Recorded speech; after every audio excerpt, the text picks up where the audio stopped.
말씀을 나누겠습니다. 오늘 본문을 읽으시면서 한 인물이 나왔죠. 그 사람 이름이 갈리오라는 사람입니다. 정확하게는 세 부류의 사람이 등장하고 있는데 우리에게 좀 더 낯선 이름이 바로 갈리오라는 사람의 이름이 나오고 있습니다. 사람은 누구나 자기 자신만의 그런 취치를 풍기고 있습니다. 여러분 맞습니까? 어릴 적에 부모님의 옷을 이렇게 냄새를 맡던 그 기억이 있어요. 우리 어머니에게 우리 아버지에게만 나는 그런 독특한 향기가 있었음을 저는 지금도 기억합니다. 더욱이 인종에 따라 그 냄새, 독특한 냄새가 있는 것 여러분 다 아시죠? 서양 사람은 소위 바다 냄새, 노린내가 나고요. 서양 사람들은 우리를 보고 마늘 냄새가 난다고 하잖아요. 김치 냄새가 나죠. 그런데 서양 사람이건 한국 사람이건 모든 사람에게 누구에게나 이것보다 더 중요한 인격적인 냄새가 다 다르게 난다는 사실. 잔인한 사람은 잔인한 냄새가 나고 인자한 사람은 인자한 냄새를 풍기는 것입니다. 그리고 직업에 따라 풍기는 냄새가 또 다릅니다. 기름 장사를 하는 분에게는 기름 냄새가 나는 것이 당연할 것이고 생선 장사를 하시는 분에게는 그 생선 냄새가 언제나 몸에 가득할 것입니다. 또 직장 생활을 하는 사람들은 나름대로 그 직장 생활을 하는 사람의 그런 냄새가 난다고 하잖아요. 장사하는 사람은 장사하는 사람 냄새가 난다고. 이렇게 사람에 따라 여러 가지 냄새가 나지만 향기가 나지만 압축해 보면 결국에 세 가지 냄새입니다. 첫 번째는 덤덤한 냄새, 두 번째는 아주 고약한 냄새, 역겨운 냄새, 세 번째는 지극히 고상한 냄새, 곧 그리스도의 향기가 나는 사람이 있습니다. 오늘 본문을 통해서 세 사람의 취치, 세 사람의 냄새, 향기에 대해서 다 같이 알아볼 수 있기를 원합니다. 첫 번째 갈리오라는 사람입니다.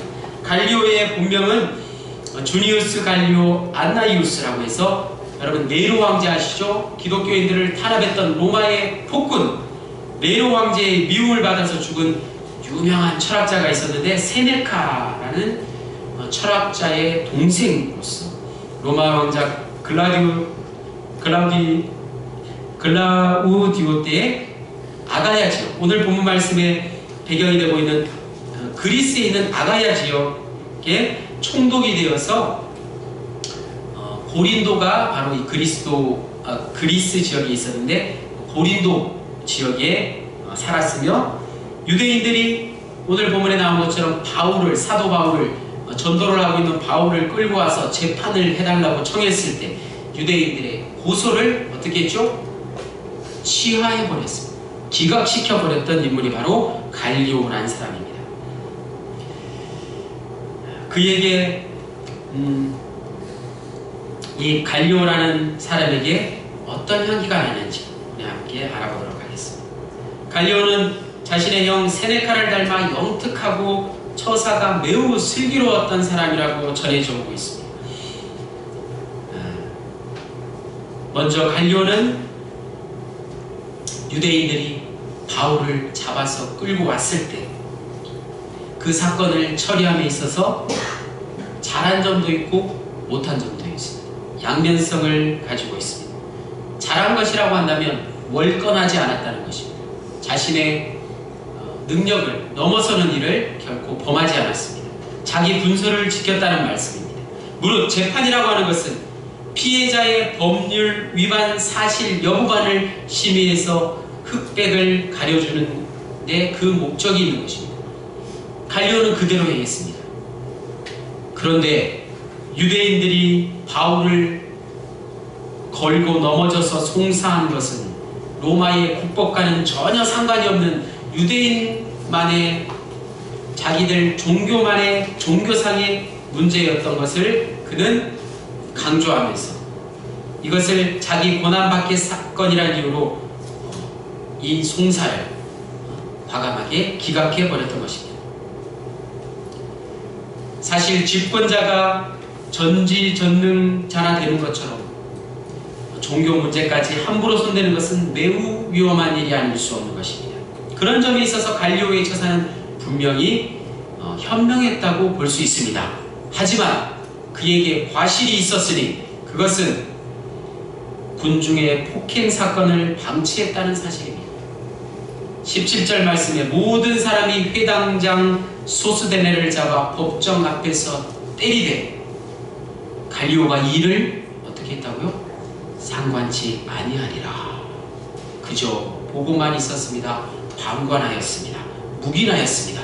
여기서 폭행의 이유가 무엇인지 당시 정황을 정확하게 우리가 알 수는 없지만 이유에 어쨌든 간에 그 상속권으로 인해서 일어난 이 폭행 사건을 결국에는 폭력을 용납해 버렸다는 그 사실, 거기에 책임을 져버릴 수가 없는 것입니다. 유대인 무리가 회당장 소스데네를 구타하는 행위는 마땅히 어떻게 했습니까? 말렸어야 하는 행위입니다. 누가 어떤 사람을 막 폭행하고 있는데 그것을 그저 방치해두고 구경하고만 있을 수 없지 않습니까? 갈리오는 그것을 두고 그저 상관치 않았다고 하니 그것 역시 직무유기가 아닐 수 없다는 말씀입니다. 종교 문제는 법관이 함부로 손대기 어려운 일이지만 폭력 행위만큼은 법관이 마땅히 다스려야 할 성질의 것이기 때문입니다. 어쨌든 갈리오는 권리를 남용하지 않으려고 조심한 나머지 시끄러워지는 것을 두려워하여 정당히 행사했어야 할 그 권리를 포기해버리는 그런 실수를 범하고 말았습니다. 무슨 일을 잘 해보려고 하다가 오히려 잘못을 저지른 경우가 되고 만 것입니다.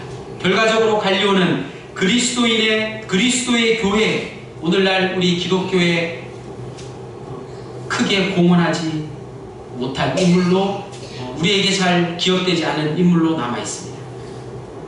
그렇다고 해서 또 그다지 우리 기독교를 탄압하거나 핍박한 사람도 아닌, 즉 유해, 무독한 사람, 있으나 만한 사람이 되고 말았습니다.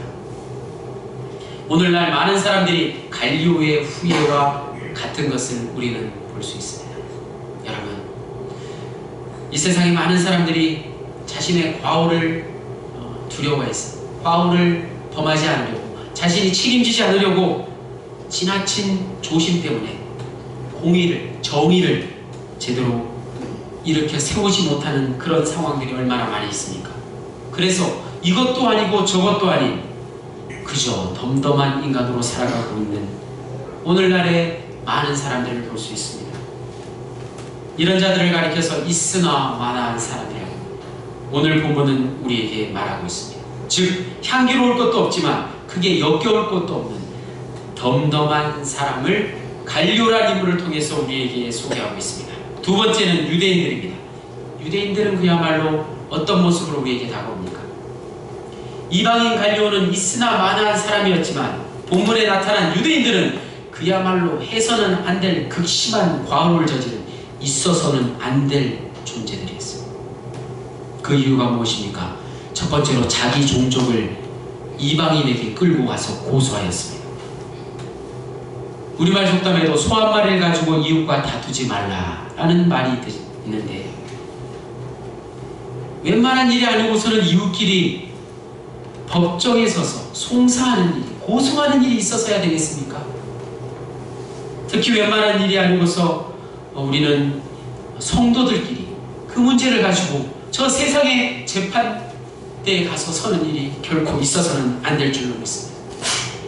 고린도전서 6장 1절에서 7절 말씀에 성도들은 성도들끼리의 문제를 이방인 재판장에게 고소하지 말라 명확하게 말씀하고 있습니다. 바울의 경고 메시지가 성경에 있습니다. 이것은 그리스도인으로서 성도로서 마땅한 일입니다. 그런데 고린도에 있는 유대인들은 객지에서 만난 동족 바울을 이방인 재판장 갈리오에게 끌고 가서 고소한 사실, 그 자들이 누구입니까? 하나님을 믿는다고 하는 유대인들이었습니다. 이것은 결코 잘한 일이 안 됩니다. 동족들에게, 동족에게 악을 행한 행위입니다. 두 번째로 신앙 문제를 가지고 세상 재판장에게 고소한 일입니다. 한자로 종교란 마루종 가르칠 교, 즉 모든 가르침에 으뜸이 되는 것이라는 뜻입니다. 마루종이라는 뜻이 으뜸이 된다는 의미로 있습니다. 모든 가르침에 으뜸이 되는 것이 바로 종교라는 것인데, 그럼에도 불구하고 종교 지도자들이 종교의 교리와 신조의 문제에 관한 판정을, 그것을 저 세상에 가서 세상 재판장에게 고소한다면 이 얼마나 어리석은 일입니까? 유대인들은 이 일을 서슴없이 감행한 것입니다. 이것은 스스로 자신들의 종교를 모독하는 행위였습니다. 어느 시대나 칭찬받을 수 없는 만행이 되고 만 것입니다. 마지막으로 유대인들은 폭력을 행사했습니다. 여러분, 폭력은 어떠한 일에도 정당화될 수 없는 것, 여러분 다 아시죠? 폭력, 폭행, 이것은 결코 용납될 수 없는 일입니다. 하나님 앞에 결코 용서받지 못할 것입니다. 17절 말씀에 모든 사람이 회당장 소스대를 잡아 법정 앞에서 구타했다고 했습니다. 여기서 모든 사람이 바로 곧 유대인을 가리키고 있는 것입니다. 왜 회당장 소스대를 구타했습니까? 때렸습니까? 그들의 고소가 취하되자, 그들이 바울을 재판해달라고 가서 송사한 것이 기각당하자 그 책임을 회당장에게 물었던 것입니다. 회당장이 똑바로 하지 못해서 자신들의 송사가 기각되었다고 그 책임을 물어서 그들의 회당장이었던 소스데네를 폭력으로 때렸다는 사실, 이 얼마나 어처구니 없는, 얼마나 안타까운 일입니까? 폭력이 결코 오늘날에도 용납돼서는 안 됩니다.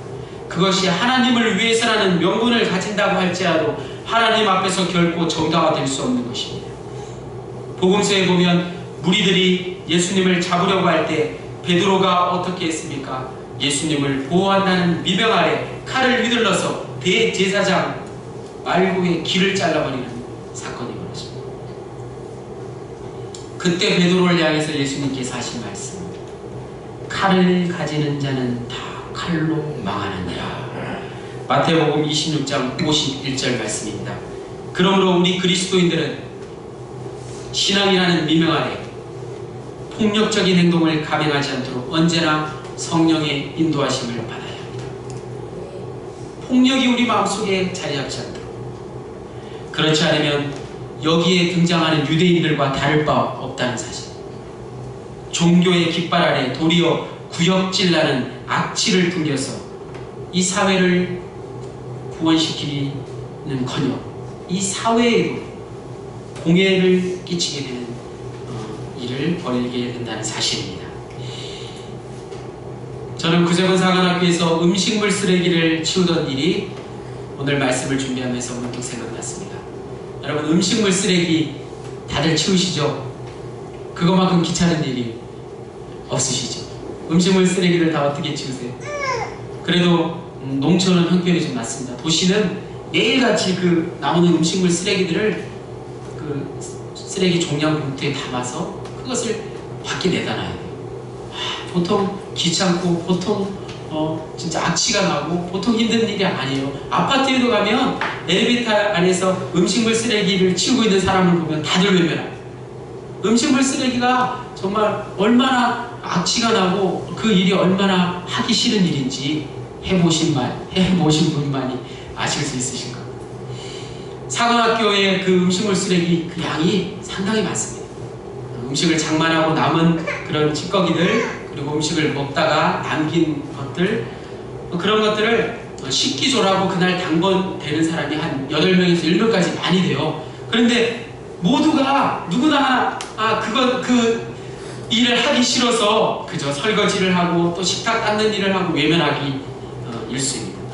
특별히 날이 더운 날에, 날이 더워서 음식이 또 상하고 악취가 더 코를 찌를 때면 정말 감당하기 힘들 때가 많았습니다. 그런데 어느 날 간식이 나왔는데요, 과일이 나왔어요. 여름에 이제 아주 싱싱한 과일들이 많이 나왔는데 제가 하루는 여름날 구역질을 참아가면서 그 무거운 짬통을 음식물 쓰레기통에 갖다 부었는데 이게 웬일입니까?